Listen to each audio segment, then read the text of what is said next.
Assalamualaikum warahmatullahi wabarakatuh. Hello everyone, good morning. How are you today? Very good. Today we are going to learn English, grade 7, chapter 4. This is my world. Buku yang kita pakai yaitu buku bahasa Inggris When English Rings a Bell.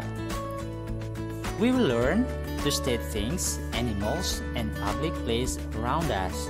Jadi pada kesempatan ini kita belajar bab 4. Topik yang kita pelajari yaitu This is my world.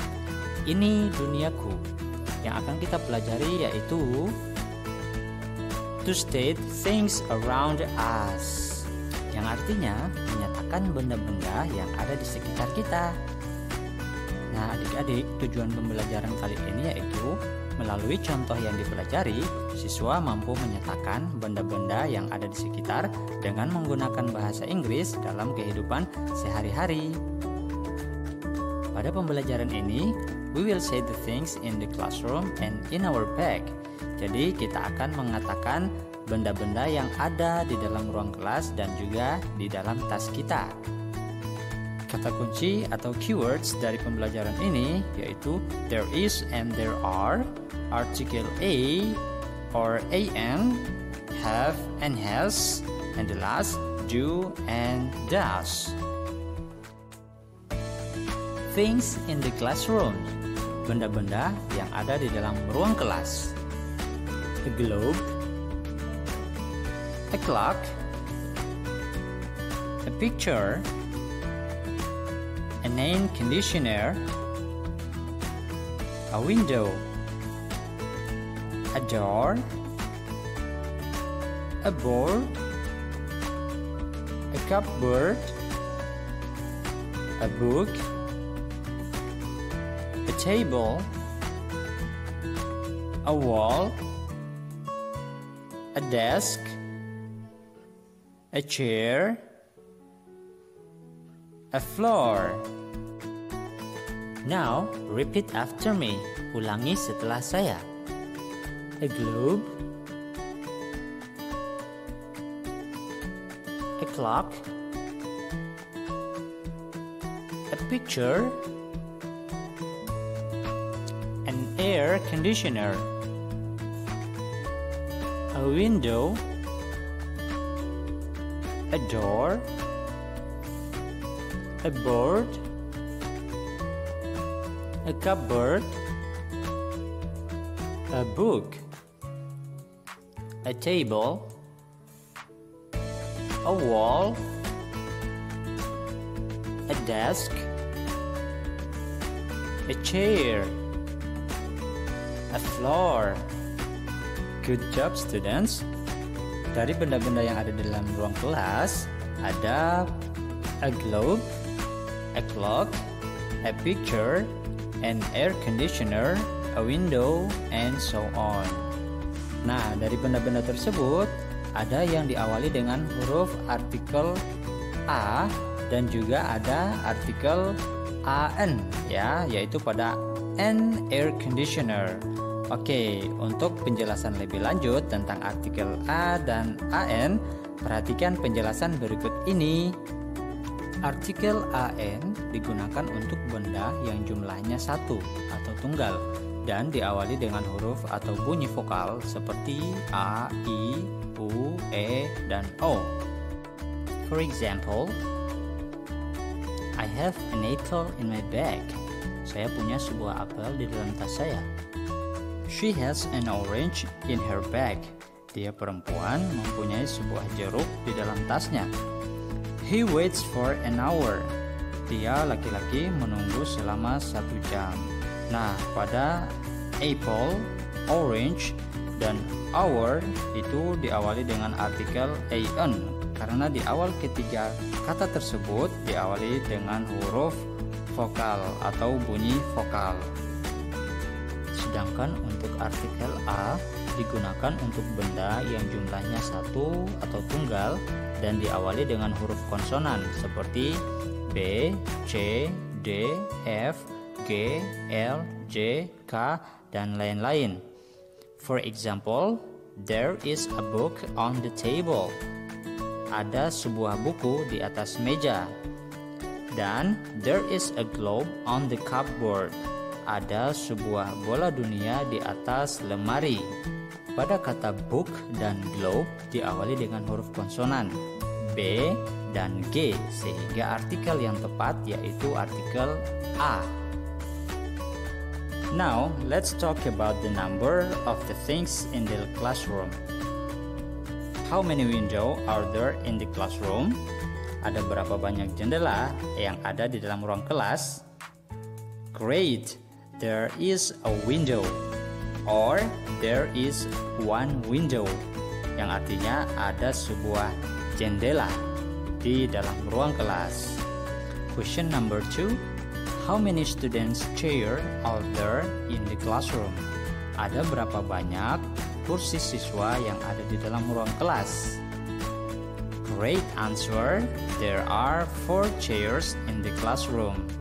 Ada 4 kursi siswa di dalam ruang kelas. Nah, adik-adik mungkin bingung ya penggunaan there is dan there are. Ya, baik, penjelasannya adalah there is atau there are mempunyai arti yang sama, yang artinya ada atau terdapat, yang menjelaskan jumlah dari suatu objek. There is digunakan untuk menjelaskan atau menyatakan suatu benda yang jumlahnya tunggal, sendiri, atau satu. Contoh di atas, there is a window or there is one window. Sedangkan there are digunakan untuk menjelaskan atau menyatakan suatu benda yang jumlahnya jamak atau lebih dari satu. Dan pada objek ditambahkan huruf S atau ES. Contoh di atas yaitu there are 4 chairs. Ada 4 kursi.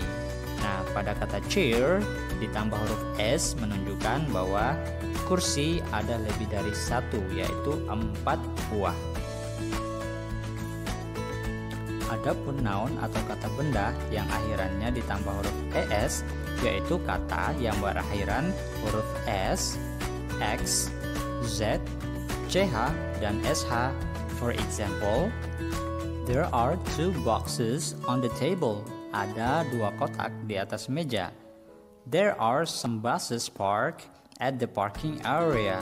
Ada beberapa bus parkir di area parkir. Now, we will learn to tell the names of the things that we often have in our bags. Kita akan mempelajari menceritakan nama-nama benda yang sering ada di dalam tas kita. Here are what we will do. First, we will listen to our teacher says the names of the things we often have in our bags. Ini yang akan kita lakukan. Pertama, kita akan mendengarkan guru kita menyebutkan nama-nama benda yang sering ada di dalam tas kita. Then, we will repeat the words after the teacher, one by one. Kemudian, kita akan mengulangi kata yang diucapkan oleh guru kita satu persatu. We will say the words loudly, clearly, and correctly. Kita akan mengucapkan kata dengan keras, jelas, dan benar. Things in our bag, benda-benda yang ada di dalam tas kita. 2 pencils, 2 pensil. A ruler, sebuah penggaris. A glue, sebuah lem. A rubber, sebuah karet. Some books, beberapa buku. A bottle, sebuah botol. A lunchbox, sebuah kotak makan siang. A sharpener, sebuah peraut. A pair of scissors, sepasang gunting. Nah, adik-adik perhatikan percakapan berikut ini tentang benda-benda yang ada di dalam tas kita. I have 2 rubbers. Saya punya 2 karet. What about you? Bagaimana dengan kamu? How many pens do you have? Berapa banyak pena yang kamu punya? I have 3 pens. Saya punya 3 pena. I have 2 rubbers pada kalimat ini menggunakan auxiliary verb have. Nah, have dan has itu memiliki arti sama, yang artinya mempunyai atau memiliki. Nah, auxiliary verb have digunakan untuk subjek I, you, we, they. Contohnya, I have 2 pens. Saya punya 2 pena. You have a rubber or you have 1 rubber. Kamu punya sebuah karet. We have 5 chairs in the classroom. Kita mempunyai 5 kursi di dalam ruang kelas. They have some books. Mereka punya beberapa buku. Sedangkan has digunakan untuk subjek. She, dia perempuan. He, dia laki-laki. It, dia benda atau hewan. Contohnya, she has 3 pens. Dia perempuan mempunyai 3 pena. He has no ruler. Dia laki-laki tidak mempunyai penggaris.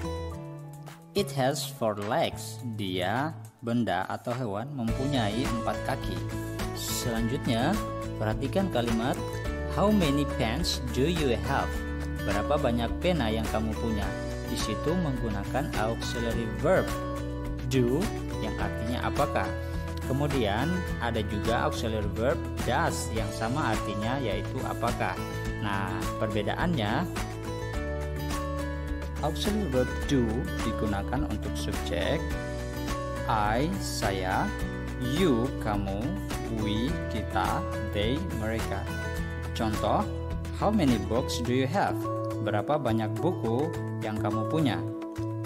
Do you have 2 pens? Apakah kamu punya 2 pena? How many dictionaries do you have? Berapa banyak kamus yang kamu punya? Last, do they have 2 balls? Apakah mereka punya 2 bola? Sedangkan auxiliary verb does digunakan untuk subjek. She, dia perempuan. He, dia laki-laki. It, dia benda atau hewan. For example, how many rulers does she have? Berapa banyak penggaris yang dia punya? Does he have pencil? Apakah dia punya pensil? We will learn to state public buildings around us. Jadi kita akan menyatakan tempat-tempat publik atau umum yang ada di sekitar kita. Adapun tujuan pembelajaran pada kesempatan ini, melalui contoh yang dipelajari, siswa mampu menyatakan tempat-tempat umum yang ada di sekitar dengan menggunakan bahasa Inggris dalam kehidupan sehari-hari. We will learn to tell the names of public buildings. Kita akan belajar menceritakan nama-nama bangunan umum. Here are what we will do. Inilah yang akan kita lakukan. First, we will listen to our teacher say the names of the public buildings in the picture. Pertama, kita akan mendengarkan kepada guru kita mengatakan nama-nama bangunan umum yang ada di gambar. Then, we will repeat the words after the teacher one by one. Kemudian, kita akan mengulangi kata-kata tersebut setelah guru, satu per satu. We will say the words loudly, clearly, and correctly. Kita akan mengucapkan kata-kata tersebut dengan keras, dengan jelas, dan dengan benar. Let's tell the names of public buildings. Ayo kita ceritakan nama-nama bangunan umum. School, library, cafe, cinema, hospital, police station, shopping center, shop, bank, fire department, hotel. Now, repeat after me. Ulangi setelah saya. School, library, cafe, cinema, hospital, police station, shopping center, shop, bank, fire department, hotel, Great everyone. Nah adik-adik, itulah tadi nama-nama bangunan yang sering kita temukan di tempat umum yang ada di sekitar kita. Now, let's talk about the public buildings location. Sekarang, ayo kita ceritakan lokasi bangunan umum yang ada di sekitar kita. Look at the conversation below between father and son. Jadi perhatikan percakapan di bawah ini antara ayah dan anak. What is that building? Which one? The building next to the school. I see, it is post office. Oke adik-adik, itulah percakapan antara ayah dan anak, di mana menceritakan bangunan yang ada di sebelah sekolah, yaitu bangunan kantor pos. Nah adik-adik, untuk menceritakan posisi atau lokasi suatu benda, kita menggunakan kata di bawah ini. In front of, di depan, next to, di sebelah, behind, di belakang, between, di antara, on the left of, di sebelah kiri, on the right of, di sebelah kanan, beside, di samping, in the back of, di bagian belakang, on, di atas, in, di dalam. Well everyone, for more information about how to use them in a sentence, please pay attention to the next slide. Nah adik-adik, jika kalian ingin tahu lebih jauh tentang penggunaannya di dalam sebuah kalimat, silakan perhatikan penggunaannya di dalam ungkapan berikut ini. Let's talk about the public buildings location. Ayo kita bercerita tentang lokasi bangunan publik berikut ini. Could you please tell me where is the nearest cinema? Bisakah kamu memberitahukan kepadaku di mana bioskop terdekat? The nearest cinema is next to the cafe. Atau kita bisa menggunakan it is next to the cafe. Bioskop terdekat ada di samping kafe.